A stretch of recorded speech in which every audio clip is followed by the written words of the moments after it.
Former top U.S. hostage negotiator Roger Carstens, who worked with dictator Nicolas Maduro to free Americans held in Venezuela, told 60 Minutes Sunday that he didn't find the strongman to be a bloodthirsty maniac. CBS News' Scott Pelley said Carstens convinced Maduro to release 20 American hostages and got to know the dictator during his 5 years as special presidential envoy for hostage affairs. The administration would paint Maduro as a bloodthirsty drug dealer, Pelley said. Is that the man you knew? I don't think so, Carstens began.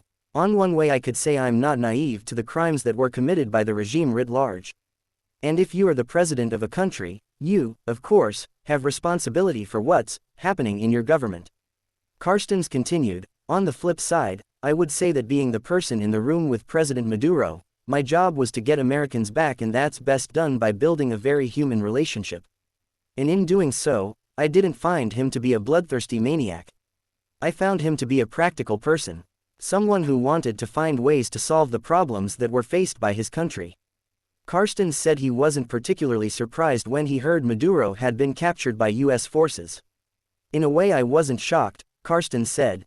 I think probably as soon as August or September, in watching the early military moves and the diplomatic moves take place, it seemed that unless he were willing to make some sort of deal or accommodation with the United States, I felt the possibility of Delta Force showing up at 2 a.m. was very real. He served under Trump during his first term and ex-President Joe Biden between 2020 and 2025. President Donald Trump announced Saturday that U.S. troops removed Maduro from power and flew him to the United States to stand trial on narco-terrorism charges. The federal indictment against Maduro, his wife, and 4 others accused them of conspiring to import tons of cocaine into the United States. Watch the clip above via 60 Minutes on CBS News.